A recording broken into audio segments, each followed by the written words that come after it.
Bienvenidos. El esqueleto de la señora Morales es una de esas películas del cine mexicano que no solo ha resistido el paso del tiempo, sino que ha ganado prestigio hasta convertirse en una obra de culto. Fue estrenada el 26 de mayo de 1960, bajo la dirección de Rogelio A. González, y con un guión de Luis Alcoriza. Desde su origen, la película ya tenía un elemento poco común. No partía de una historia mexicana, sino de un relato extranjero, específicamente del cuento The Islington Mystery, del escritor galés Arthur Machen, publicado en 1927. Sin embargo, el verdadero mérito de la adaptación radica en cómo Alcoriza logró trasladar ese universo oscuro y fantástico al contexto mexicano, transformándolo en una crítica social profundamente reconocible. La historia se sitúa en la Ciudad de México, en los estudios Churubusco, donde se desarrolló el rodaje, la casa del matrimonio Morales, que se convierte prácticamente en un personaje más. En el centro de la historia se encuentra Pablo Morales, interpretado por Arturo de Córdoba, un actor que en ese momento ya era reconocido por sus papeles dramáticos, elegantes y profundamente emocionales. Aquí presenta una faceta distinta. Un hombre aparentemente amable, paciente y hasta bondadoso, cuya vida gira en torno a su peculiar profesión como taxidermista. Frente a él está Gloria Morales, interpretado por Amparo Rivelles, quien construye uno de los personajes más complejos del cine mexicano. Una mujer profundamente religiosa, manipuladora, resentida y experta en victimizarse. El matrimonio entre ambos está completamente roto desde el inicio. Gloria desprecia a Pablo, lo rechaza constantemente y utiliza tanto su religiosidad como una supuesta malformación en su pierna, para generar lástima y manipular a quienes la rodean. A los ojos de los demás, ella es una víctima. En la intimidad, es quien domina la relación mediante el chantaje emocional. Esta dinámica va construyendo una convivencia asfixiante, llena de tensión, silencios incómodos y resentimientos acumulados. La película no se limita a contar la historia de un matrimonio fallido. En realidad, lo que hace es construir una sátira feroz de ciertos comportamientos sociales profundamente arraigados.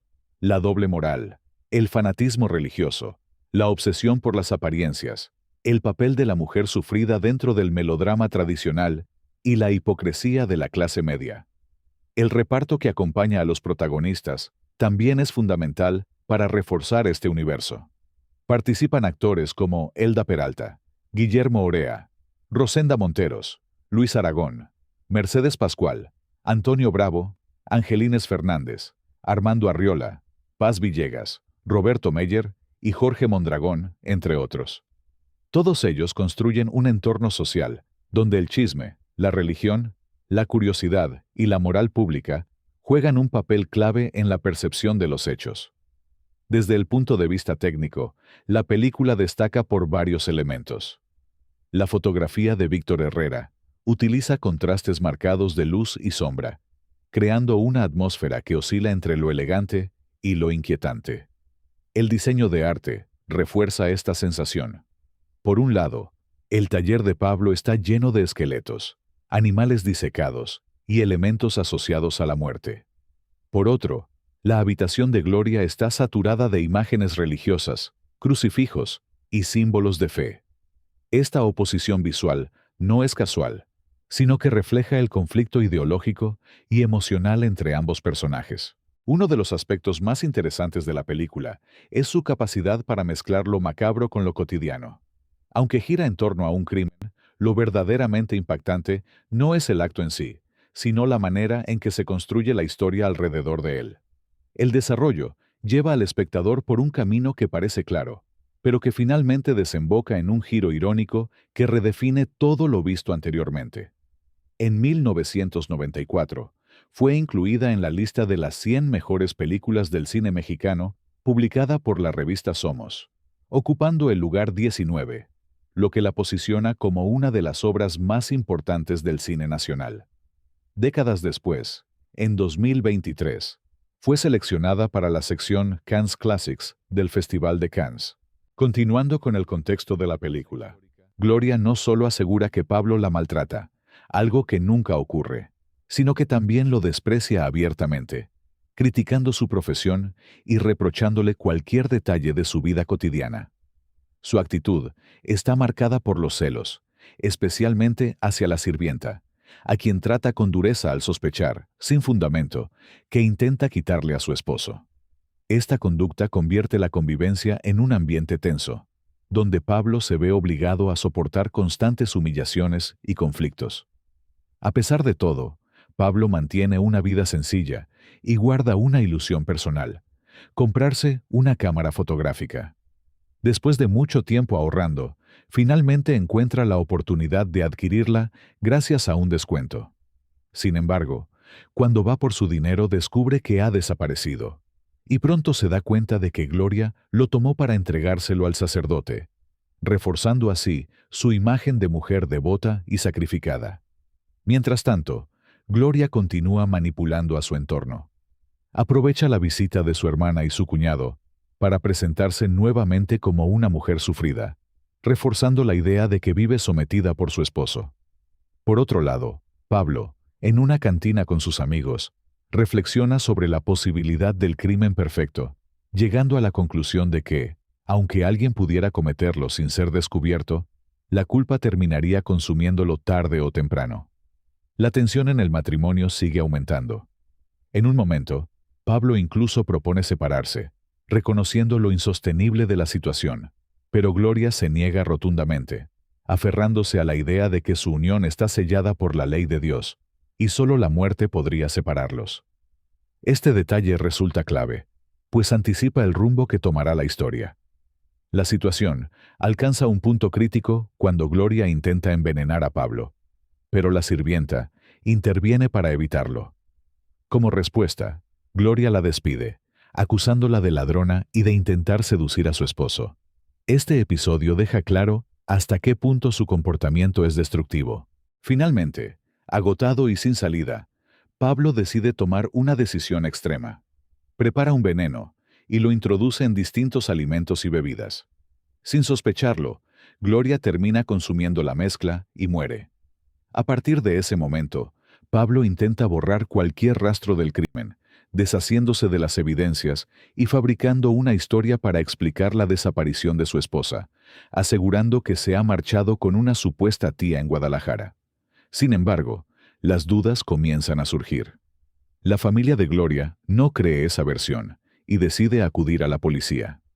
Mientras tanto, Pablo continúa con su trabajo, llegando incluso a armar un esqueleto, lo que resulta inquietante considerando lo sucedido. El descubrimiento ocurre cuando algunos conocidos identifican en ese esqueleto una característica muy particular: la deformación en la rodilla, igual a la que tenía Gloria. Esto desata el escándalo y lleva a Pablo a ser detenido y llevado a juicio. Durante el proceso, desfilan distintos testimonios. Sus amigos lo defienden, mientras que las vecinas, la familia y el sacerdote lo acusan, aunque sus declaraciones resultan contradictorias, pues no logran demostrar un motivo claro para el crimen. El momento decisivo llega con el análisis pericial del supuesto esqueleto de Gloria. Los expertos revelan que está compuesto por huesos de distintas personas, de diferentes edades, e incluso algunas partes son artificiales. Esta evidencia demuestra que no se trata del cuerpo de Gloria Morales, lo que provoca que el caso se derrumbe y Pablo sea absuelto. Una vez libre, Pablo visita al sacerdote y, en una confesión cargada de ironía, admite que todo lo que se dijo en el juicio era cierto. Sí, cometió el crimen. Sin embargo, también sabe que no puede ser juzgado nuevamente por el mismo hecho, lo que lo coloca en una posición de total impunidad. La historia no termina ahí, y te invito a que termines de verla. A continuación, vamos a recordar la trayectoria de cada uno de los actores. En la película, Arturo de Córdoba interpreta a Pablo Morales, un personaje que resulta especialmente interesante dentro de su trayectoria, porque rompe en cierta forma con el tipo de papel que solía representar. Aquí no es el hombre dominante o apasionado, sino un individuo aparentemente tranquilo, paciente y hasta bondadoso, que trabaja como taxidermista y lleva una vida sencilla. Desde el inicio, el espectador percibe en él a una persona contenida, que intenta mantener la calma frente a una situación doméstica cada vez más desgastante. Arturo de Córdoba, cuyo nombre real era Arturo García Rodríguez, fue uno de los actores más elegantes, intensos y reconocibles de la época de oro del cine mexicano. Nació en Mérida, Yucatán, en 1908. Su infancia estuvo marcada por constantes cambios de país, porque su familia, que tenía buena posición económica, se movió entre México, Estados Unidos, Argentina y Suiza. Esa formación cosmopolita influyó mucho en su personalidad, en su manera de hablar y en esa presencia sofisticada que más tarde lo distinguiría en pantalla. Antes de convertirse en estrella de cine, Arturo de Córdoba trabajó como periodista y locutor. Durante los años 40 y 50, alcanzó su etapa de mayor esplendor. A diferencia de otros galanes más ligados a la comedia ranchera o al cine popular, Arturo de Córdoba se especializó en personajes complejos, atormentados, refinados y muchas veces dominados por la culpa, la obsesión o el conflicto interior. Su carrera no se limitó a México. También trabajó en Hollywood, en Argentina, España, Brasil y Venezuela, algo poco común para un actor mexicano de su época. Murió en 1973, dejando detrás una carrera de más de 100 películas y una imagen que sigue siendo sinónimo de elegancia, intensidad dramática y gran presencia escénica. Amparo Rivelles da vida a Gloria Morales, uno de los personajes más intensos y complejos de la película. Gloria es una mujer profundamente contradictoria. Se presenta ante los demás como una víctima frágil, religiosa y sufrida. Por otro, en la intimidad es dominante.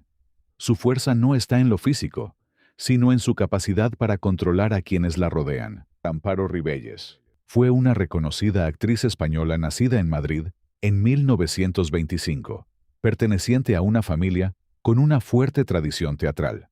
Era hija de la actriz María Fernanda Ladrón de Guevara y del actor Rafael Rivelles, lo que hizo que desde muy joven estuviera ligada al mundo del espectáculo.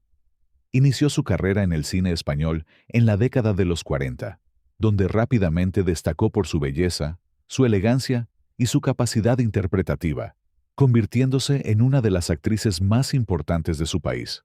En las décadas 60 y 70, se trasladó a México, donde desarrolló una etapa muy importante de su carrera. En este periodo participó en diversas películas y novelas que le permitieron consolidarse también ante el público latinoamericano, trabajando con figuras destacadas y adaptándose con facilidad al estilo del cine mexicano. Tras su etapa en México, regresó a España, donde continuó trabajando en cine, teatro y especialmente en televisión, participando en numerosas producciones a lo largo de varias décadas. Amparo Rivelles falleció en 2013 en Madrid, dejando un legado importante tanto en el cine español como en el mexicano, y siendo recordada como una actriz de gran presencia, carácter y versatilidad. El padre Artemio familiar representa mucho más que una figura religiosa. Es el principal confidente de Gloria y uno de los personajes que más contribuyen a reforzar su imagen de mujer sufrida, piadosa y maltratada. A través de él, la película lanza una crítica muy clara a la autoridad moral que juzga sin conocer la verdad. Este personaje fue interpretado por Antonio Bravo. Nació en España en 1906 y, como muchos artistas de su generación, terminó desarrollando gran parte de su carrera en México. Fue uno de esos actores de reparto muy sólidos, con presencia constante en el cine mexicano durante varias décadas. Gracias a su rostro serio, su voz firme y su porte, interpretó con frecuencia personajes de autoridad, como sacerdotes, médicos, militares, jueces o figuras respetables dentro de la sociedad. Falleció en 1985, dejando una trayectoria muy amplia dentro del cine mexicano. Elda Peralta interpretó a la dependienta de una tienda de artículos fotográficos que frecuenta el protagonista, Pablo Morales. A diferencia del ambiente opresivo y sombrío que Pablo vive en su hogar con su esposa Gloria, la señorita Castro representa una figura amable y luminosa en su vida cotidiana. Elda Peralta, cuyo nombre completo fue María Elda Peralta Ayala, nació en Hermosillo, Sonora, en 1932, y con el paso del tiempo, se convirtió en una de esas actrices del cine mexicano que, aunque no siempre ocuparon el lugar central de las grandes estrellas, sí dejaron una trayectoria amplia y muy interesante. Provenía de una familia acomodada, que había perdido parte de sus propiedades tras la Revolución, y desde muy joven recibió una formación distinta a la de muchas actrices de su época, ya que estudió también en escuelas de Estados Unidos. Su interés por la actuación apareció temprano, aunque su entrada al cine no fue sencilla. Lo interesante en Elda Peralta es que su vida no se quedó solo en la actuación. Con el tiempo, también se desarrolló como escritora, guionista, editora y promotora cultural. Compartió con Luis Espota el seudónimo de Óscar Ayala para escribir algunas historias de cine, estudió literatura e historia del arte en Europa. Dio clases de historia del teatro y colaboró en distintos medios impresos y televisivos. Es decir, fue una mujer mucho más amplia que la simple imagen de actriz de la época de oro. Murió en la Ciudad de México en 2024 a los 91 años. Rosenda Monteros interpreta a Lola, la sirvienta de la Casa de los Morales. Es una de las pocas personas que conviven de cerca con la dinámica real del matrimonio. Lola no se queda con la imagen de santidad y sufrimiento que Gloria proyecta ante los demás. También es quien, en cierto momento, intenta intervenir para proteger a Pablo. Rosenda Monteros fue una actriz mexicana nacida en Veracruz en 1935 y llegó a convertirse en una figura muy reconocida tanto en el cine nacional como en producciones internacionales. También tuvo una trayectoria en teatro y televisión, y se mantuvo activa durante muchos años. Rosenda Monteros falleció en 2018, dejando una carrera sólida y una imagen muy ligada a personajes femeninos con carácter, sensibilidad y fuerza. Mercedes Pascual interpreta a una de las vecinas cercanas al entorno de Gloria. Su personaje representa esa mentalidad colectiva que cree en las apariencias, que se deja llevar por el drama y que contribuye a crear presión social sobre Pablo. Mercedes Pascual fue una actriz española que desarrolló gran parte de su carrera en México, como ocurrió con varios intérpretes que llegaron durante esa época. Falleció en México en 1979, dejando una trayectoria discreta pero sólida dentro del cine nacional. Luis Aragón interpreta a Elodio, esposo de Clara, hermana de Gloria. Su personaje es el de un hombre entrometido y de carácter rudo, que constantemente interviene en la relación de Pablo y Gloria. Luis Aragón nació en 1916 y a lo largo de su carrera participó en una gran cantidad de producciones, consolidándose como un actor de reparto confiable. Al igual que otros actores de su generación, su especialidad eran los papeles secundarios que daban soporte a la historia. Amigos, familiares, funcionarios o figuras del entorno social. Su estilo era natural y discreto, lo que le permitía integrarse fácilmente en distintos géneros. Falleció en 1976.